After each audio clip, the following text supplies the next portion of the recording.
going on? Is Anton from antondaniels.com. I appreciate you guys for continuing to rock with me. I'm gonna continue with this little Q&A session, hand-picking different comments that people make and then responding to them, and then hopefully you can get some insight, or you could just get my opinion on it and then comment and you can say that I'm wrong or whatever, so on and so forth. But I'm going to read this one really quickly, and it comes directly from CPCCA. Now, this comment is directly tied to this PPP loan money, grant money, whatever, that Chris Brown and Lil Wayne and Marshmello and all of these artists are now under fire because Business Insider recently did a report that documented how they was taking out $10 million and keeping a majority of it for themselves and paying their managers, and Chris Brown allegedly spent a bunch on his birthday party and all of that stuff, right? But a lot of times people try to justify their favorite artists finessing a system, and then they try to justify it by then referring to somebody else that they have no clue of how they attain their wealth. So I'm gonna do this in two parts, but let me read this question really quickly. It says, do the breakdown on corporate America. How does Elon get every year? I'm assuming that he's saying, how does Elon make his money every year? Stop the cap. Capitalism is what it is. Ask Buffett. He's saying Warren Buffett, right? The famed investor that is famous for compound interest, loves a random walk down Wall Street, Buffettology, the whole 9 yards. We talk about it inside of the Patreon. Make sure y'all tap into the Patreon. Link is in the description as well as pinned to the top of the chat. I'm gonna answer this a little bit differently, because I think as the recording of this video, and I haven't been checking because I don't really care that much. I think once you get past a few $1 billion, it really doesn't matter. You have no worries in life outside of somebody trying to assassinate you because you got too much power. You're more concerned with power than you are with money. But I wanna have this conversation because I think that people are absolutely jealous. There's a jealousy demon running around about people that are jealous about rich people and how they make their money and why they so wealthy, and somehow, some way you feel as though you are entitled to somebody else's wealth, or you think that their wealth is commensurate with how much you're supposed to make per hour. And so let me break down exactly how executive compensation works, as well as ownership in companies, all right? So as a person that has been able to ascend to some of the top levels in corporate America, including banking, and I understand how banking works, the way that they negotiate their packages is much different than the way that you negotiate your packages, all right? So it's a couple different things that you got to take into consideration. They don't get a salary like you do. So when you say, well, executives made this much, it's because they are directly tied to the performance of the company. So couple different things, right? The first thing is when you participate in a startup, okay? A startup meaning a company that could or couldn't make it, you putting all your own money into it, you then take on investors that ultimately see your vision. And that's what was basically aligned with Tesla. Tesla was on the brink of failing and going completely out of business.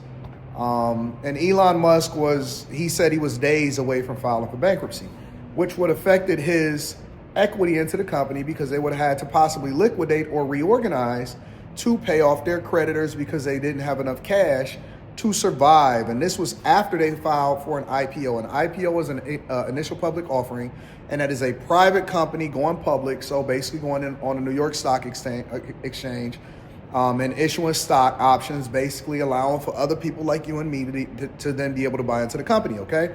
So when we go into the stock market, and now I want y'all to look at the stock market a little bit differently, and this is stuff that we talk about inside of the Patreon. Make sure you tap into the Patreon. I don't look at the stock market as buying low and selling high. I look at the stock market as being able to invest in companies that I otherwise would have had no access to through the New York Stock Exchange, okay?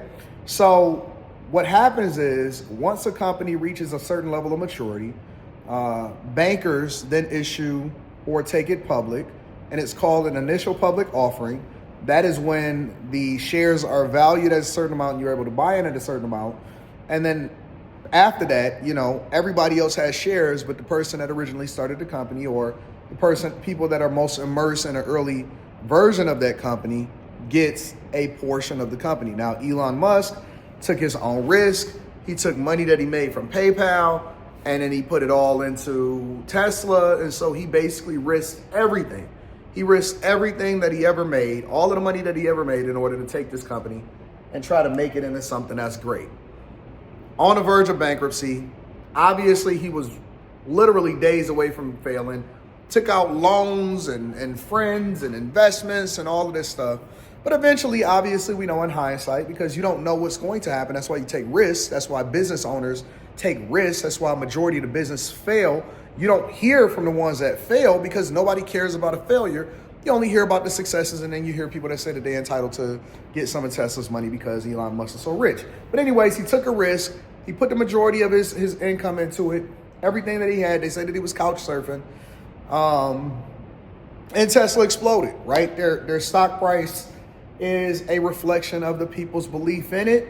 Also, the infrastructure updates, technology, the margin compared to other automakers. It is a phenomenal American company. We should be celebrating great American companies because very rarely do you have American companies, especially automakers, that break into the industry. I love Rivian. I am an early investor in Rivian. I'm planning for the long term. It's one of the riskier investments that I have. I like RJ Scarange, who is the CEO of Rivian. I think that he's going to do phenomenal. But I could be wrong. It's a risk. I can lose everything that I invested into the company, or I can get really, really rich as a result of investing in Rivian. It's similar with Tesla, right? But his pay and how he continues to negotiate his pay packages with the board of Tesla is commensurate with the performance of the company. So he gets paid 100% in equity. And the reason why that's beautiful from an executive's perspective and from anybody in corporate America that negotiates for equity into the company is because you can lose everything or you can win, because the company's performance is directly tied to your pay. So when he hit certain levels or he brings certain money back to shareholders and he's performing really well, they don't mind giving him this equity payout, this huge payout that then turns into billions upon billions and hundreds of billions of dollars because the stock price shot up, which means everybody benefit. So when you are looking at these people and you say, well, wait a minute, why is his pay so high? The question you should be asking yourself is, why didn't I invest in this company and believe in this company very early to where then I can get the benefits that he got? And then, you basically pare it down to whatever you invested in it and you can be successful too. The reason why shareholders don't mind paying big executives huge packages is because they benefit too. So when everybody get money, and you don't hear Tesla shareholders complaining, why? Only people you hear complaining in Tesla shareholders is the people that are short in the company, the people that believe that it was going to fail. Why? Because they are benefiting too. They are getting richer every single day. You know how many millionaires Microsoft made? You know why people don't complain about Bill Gates? The only people that complain about Bill Gates or the current CEO, Steve Ballmer, the only people that complain about these people are people that were not investors in the company. And so if you want to get rich, it's ownership, it's equity. It's the same thing with Warren Buffett.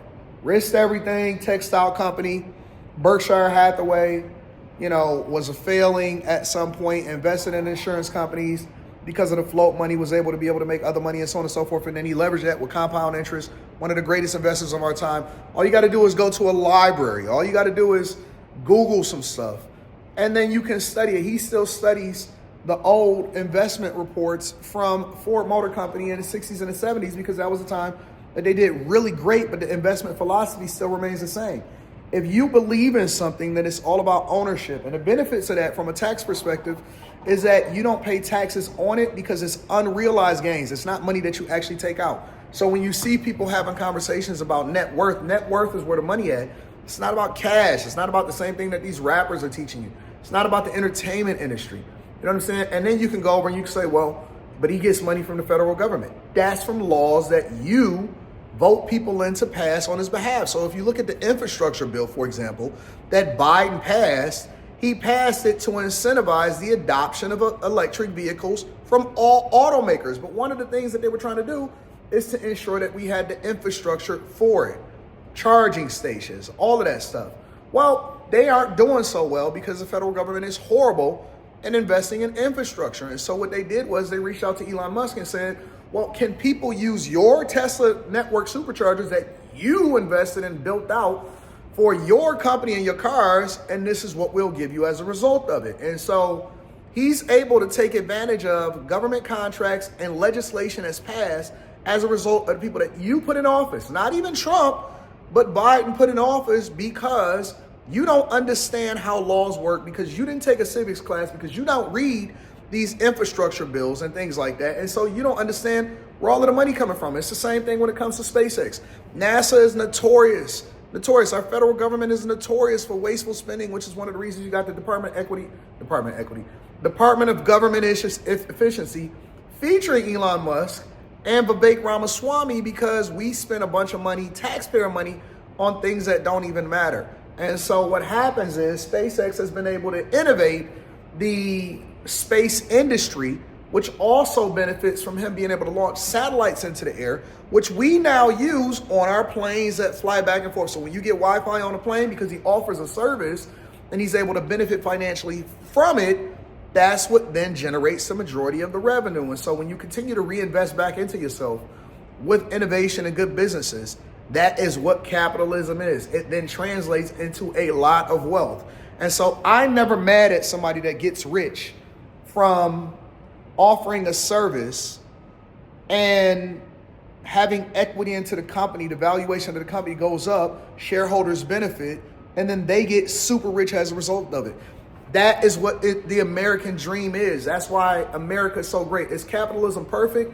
Absolutely not. But what it does is it gives you the ability to change the trajectory of your family and the direction of what you do by allowing you to be the beneficiary and the holder of the company that then is valued much higher every day. I don't want the federal government taking any more of our money than they already do. The federal government they don't innovate. They just tax you, all right?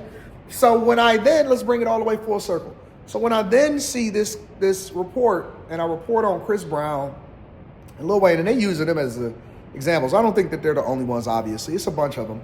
But when they take advantage of taxpayer money by, during the pandemic, supposedly, because it was for companies that tour or companies that, need the entertainment industry in order to survive, for you to pay employees and so on and so forth. When I see them take advantage of taxpayer money and then put it in their pocket and buy birthday parties, and then, for example, in Chris Brown case, did a $180,000 celebrity basketball game with the money that you guys paid into the system, I don't see why we should reward them for that. I don't see why they should be benefiting and putting money in their pocket.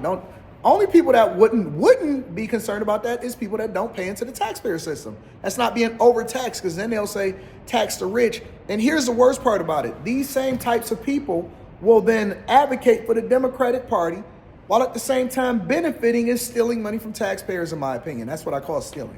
So anyways, that's my opinion on it. Hopefully you guys see value in these conversations. Feel free to continue to comment on the videos, and I'll hands pick and select ones that I think makes the most sense. Even if your grammar and things like that, and you don't have the periods and the commas where they should be, I'll give my authentic thoughts of what makes sense, what doesn't make sense, and why you should look at it a little bit differently instead of being dusty and always wishing for somebody else's downfall, or thinking that you deserve somebody else's money just because they got rich. You don't. I love you. I appreciate you. Make sure you tap into the Patreon. Link is in the description. I plan on doing 2 live streams this week. Maybe 1, because it's Christmas. 1 live stream this week and 1 video. Teach Hanley 40% off your first order plus 20% off for life. And we're about to go do the Millionaire Morning Show, so tap in. I love you. I appreciate you. Leave them comments, man. I'm going to talk to y'all later. Peace.